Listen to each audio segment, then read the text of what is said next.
নতুন একটা new world order শুরু হলো। শব্দটা কি বললাম? New world order. এটা ফরাসি বিপ্লব থেকেই শুরু হয়েছে।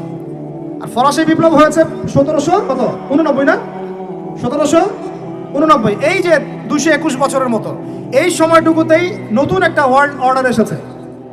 কারা দিচ্ছে অর্ডার? নতুন অর্ডার।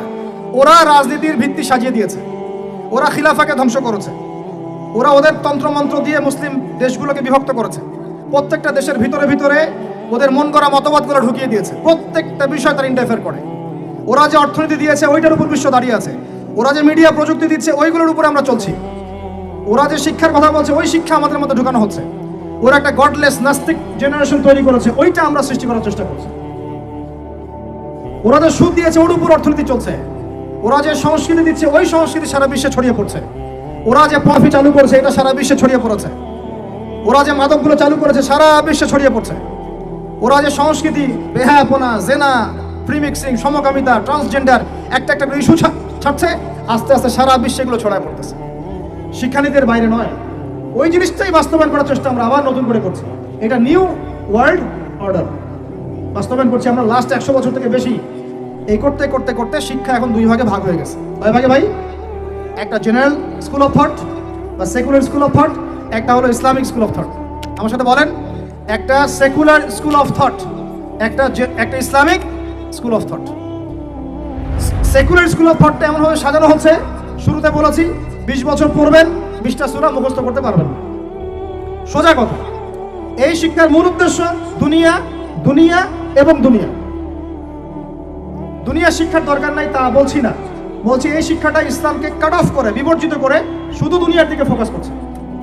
পক্ষান্তরে আরেকটা শিক্ষা যেটা ইসলামিক, এখানে মাশাআল্লাহ আমরা কোরআন হাদিস শিখছি বটে, তবে বর্তমান অর্থনীতি, বর্তমান রাজনীতি, বর্তমান ওয়ার্ল্ড অ্যাফেয়ার্স, বর্তমান জিওপলিটিক্স, বর্তমান দর্শন, এই জিনিসগুলোর ল্যাকিংস আছে। কোনো কোনো সময় দেখা যায় একজন ইমাম সাহেব নামাজ পড়াতে পারেন কিন্তু অর্থনীতি বোঝেন না। একজন বক্তা, দায়ী, আলেম মানুষ, তিনি মাশাআল্লাহ বয়ান করেন, কোরআন সুন্নাহ দিয়ে ওয়াজ করতে পারেন, কিন্তু তিনি ইংরেজি বোঝেন না, সায়েন্স বোঝেন না, ইকোনমি বোঝেন না, ওয়ার্ল্ড অ্যাফেয়ার্স বোঝেন না। কেন এরকম হলো? কারণ এই সিলেবাসের মধ্যে এই জেনারেল সাবজেক্টগুলোর ঘাটতি ছিল। বুঝতে পারতেছি আমি কি? বুঝতে পারতেছেন? আবার এই যে একজন ব্যক্তি মাশাআল্লাহ এমবিবিএস ডক্টর, তিনি ইমামতি করতে পারছেন না কেন? এমবিবিএস ডক্টর ইমামতি করতে পারছেন না কেন? তার কেরাত শুদ্ধ না কেন? কারণ তিনি তার পুরো স্টুডেন্ট লাইফে অনেক কিছু শিখেছেন, বাট কোরআন শেখেন নাই। বুঝতে পারছি? দুইটা দৌড়াচ্ছে দুই দিকে। দুটো কোন দিকে? দুইটা দুই দিকে। এ হলো আমাদের বর্তমান শিক্ষা সংকট। এটাকে আমি বলি শিক্ষার মেরুকরণ। শিক্ষার মেরুকরণ মানে দুই মেরুতে দৌড়াচ্ছে দুইটা। উচিত ছিল বিগত 100 বছর থেকেই এই দুইটাকে সমন্বয় করা, তাহলে আজকে এই টিকটক জেনারেশন দেখতে হতো না, বেয়াদব প্রজন্ম দেখতে হতো না, এই মাদকদ্রব্য সেবনকারী জেনাকার প্রজন্ম দেখতে হতো না। তারা হালাল হারাম বুঝতো, নীতি নৈতিকতা বুঝতো, শেকড় চিনত। তাদেরকে ওমর ইবনুল খাত্তাবের নাম জানাতে হতো না, খালিদ বিন ওয়ালিদকে চেনাতে হতো না, বিন কাসিম আর তারেক বিন জিয়াদের নাম শোনাতে হতো না। সমস্যাটা বুঝতে পারছেন ভাই কোন জায়গায়? সমন্বয় হয় নাই। কি হয় নাই? সমন্বয়ে যারা করার চেষ্টা করেছেন সেটা আমি প্রশংসার দাবি রাখে তারা অবশ্যই, কিন্তু এটাও বিশ্বের চ্যালেঞ্জ মোকাবেলার জন্য যথেষ্ট হয় নাই। তো কথাগুলো অনেক বড় স্কেলের, এগুলো বাস্তবায়ন করা অনেক বড় ব্যাপার, অনেক কঠিন, রাস্তা অনেক জটিল, কিন্তু এই কাজটা আমরা সবাই মিলে করবো ইনশাআল্লাহ। আল্লাহর কসম করে বলতেছি, এই কাজ যদি আমরা আগামী 20 থেকে 30 বছরে করতে ব্যর্থ হই, আরো 20 বছর পর আপনি এমন একটা প্রজন্ম পাবেন শুদ্ধ করে সালামটাও দিতে পারবে না। দেখে নিয়েন, আপনি শুদ্ধ করে সালাম তো দিতে পারবেই না, আল্লাহ পাকের কালিমা লা ইলাহা ইল্লাল্লাহ ঠিকমতো উচ্চারণ করতে পারবে কিনা সন্দেহ আছে। নামাজটাকে সে অপশনাল মনে করবে। রমজান মাসে বাইরে সিগারেট টান দিয়ে বের হবে, ও যে আর কি করতে পারে, দেখবে যে পশু হয়ে গেছে, বালহুম আদল, বরং তার চেয়ে নিকৃষ্ট হয়ে যাবে যদি না আমরা এই শিক্ষাটাকে সমন্বয় করতে পারি। এখন সমন্বয়ের পথ ও পদ্ধতি কয়টা? আমার ক্ষুদ্র গবেষণায় 3টা। কয়টা ভাই? আচ্ছা, এটাই শেষ কথা। পথ ও পদ্ধতি খুব কম। কেন কম? কারণ আমাদের কাছে কোনো শক্তি নাই। এখানে বসে অনেক কথা বললাম, অনেক কিছু বোঝানোর চেষ্টা করলাম, এই পর্যন্তই। আমার হাতে কোনো ক্ষমতা নাই, এবং আমার মতো হাজার হাজার আবু তো আদনান বা আপনার মিজানুর রহমান আজহারি, হ্যাঁ, আরো যারা বড় বড় স্কলার আছেন, কেউই কিছু করতে পারবেন না। কেন? কারণ আমাদের হাতে কোনো পলিটিক্যাল পাওয়ার নেই। আমাদের হাতে কোনো সোশ্যাল পাওয়ার নাই, আমাদের হাতে কোনো আপনার কি বলে শাসন ক্ষমতা আমাদের হাতে নাই। কে করতে পারবেন? যিনি একজন সৎ নেতা, যিনি একজন সৎ নেতা, যোগ্য নেতা, যাকে আল্লাহ দিনের বুঝ দিয়েছেন, যার কোরআন সুন্নাহর জ্ঞান আছে, দিনের বুঝ আছে, সমকালীন প্রেক্ষাপট সম্পর্কে সচেতন, তিনিই করতে পারবেন ইনশাআল্লাহ। আমরা দোয়া করি আল্লাহ পাক যেন এমন মানুষ উপর থেকে নিয়ে আসে, বলেন আমিন। আল্লাহ পাক এমন মানুষ উপর থেকে নিয়ে আসে, এরকম যোগ্য মানুষদেরকে আল্লাহ পাক উপরে নিয়ে যান। কেন পারবেন? উপর থেকে ঢেলে একটা শিক্ষানীতি চালু করতে পারবেন, তিনি মানুষকে ফোর্স করতে পারবেন এই শিক্ষানীতির উপর আমার জাতি চলবে, যেখানে জেনারেল শিক্ষা, ইসলামিক শিক্ষার একটা সর্বোচ্চ সমন্বয় থাকবে। এরকম কোন নেতা আসলে পরে প্রত্যেকটা স্কুলে, প্রত্যেকটা কলেজে, প্রত্যেকটা বিশ্ববিদ্যালয়ে ইনশাআল্লাহ দেখবেন ইসলামিক শিক্ষা ঢুকে গেছে ইনশাআল্লাহ। একই সাথে প্রত্যেক মাদ্রাসায় বর্তমান যুগোপযোগী জ্ঞানগুলো ঢুকে যাবে ইনশাআল্লাহ। তিনি পারবেন সবাইকে এক টেবিলে বসাতে। এটা আমার আপনার সাধ্যের মধ্যে নাই, কিন্তু আপনাকে পথ দেখাতে পারবো। কি দেখাতে পারবো? বলতে পারবো যে কিভাবে হলে সম্ভব হতো। এটা একটা বিশাল জিনিস। এই জায়গা থেকে যদি শক্তি না আসে ইসলাম মুসলিমদের, নিচু লেভেলে আপনি যত কাজই করেন এটা সাস্টেন করবে না। এইটা একটা পথ। যদি আমাদের উপরে এমন কোনো নেতৃত্ব আসে যারা প্রত্যেকটা শিক্ষা ব্যবস্থাকে ঢেলে সাজাতে পারবে, ইনশাআল্লাহ জাতিকে বাঁচানো সম্ভব, এখনো সম্ভব, আযাব আসার আগেই বাঁচানো সম্ভব। আমার কথা বোঝা যায়? এক নম্বর পথ। এই পথটা কঠিন না সহজ? বলেন। মারাত্মক কঠিন। এটা কি? মারাত্মক কঠিন। কারণ এটা সম্পূর্ণ আল্লাহ পাকের ইখতিয়ার। কারণ কুলিল্লাহুম্মা মালিকাল মুলক তুতিল মুলকা মান তাশা ওয়া তানজিউল মুলকা মিম্মান তাশা। আল্লাহ পাক হচ্ছেন ক্ষমতার অধিকারী, যাকে ইচ্ছা ক্ষমতা দেন, যার ইচ্ছা কেড়ে নেন।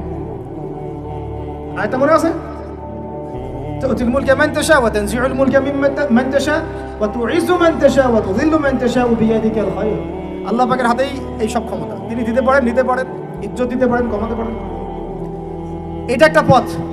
এই পথটা যদি আল্লাহ পাক আমাদের জন্য উন্মুক্ত করে দেন কোনোভাবে, বা যারা আছেন তাদের মতো ওই বুঝটা দান করেন, তাহলে এই জাতিকে বাঁচানো সম্ভব, উপরের লেভেল থেকে বাঁচানো সম্ভব। কেন? কারণ আমরা যদি সবাইকে মাস্ক পরতে ফোর্স করতে পারি, আমরা সব শিক্ষা প্রতিষ্ঠানে প্রাইমারি লেভেলে কোরআন শিক্ষা বাধ্যতামূলক করতে পারি। কথা বোঝা যায়? আমি যে মাঠে বসে কথা বলছি, এটা তো ইউনিভার্সিটি না, ডিগ্রি কলেজ। আপনি ডিগ্রি কলেজের সবগুলো স্টুডেন্টকে ডাকেন দেখি এবং কোরআন তেলাওয়াত চেক করেন। ডিগ্রি কলেজ মানে তার বয়স কত এখন? 25 বছরে তার কোরআন তেলাওয়াত সহি হয় নাই। কারণ উপর থেকে তাকে কোনো চাপই দেওয়া হয় নাই, তার সিলেবাস ওটা ফোর্সফুল, বাধ্যতামূলক ছিলই না কখনো। ওই জন্য কি আরও করে নাই, ও সিলেবাসে আমি পড়বো কেন? সে তো পড়াশোনা করতেছে চাকরির জন্য। বুঝতে পারেন কথা? শিক্ষকদেরকে ডাকেন, সব বিশ্ববিদ্যালয়ে, বড় বড় বিশ্ববিদ্যালয়ের শিক্ষকদেরকে ডেকে একটা টেবিলে বসান, কোরআন তেলাওয়াত চেক করেন। 90% তেলাওয়াত ঠিক থাকবে না। জাতির শিক্ষক তারা, জাতির এই বাঙালি জাতির শিক্ষক তারা কোরআন তেলাওয়াত করতে পারে না। আর কিভাবে বলবো আপনাদেরকে?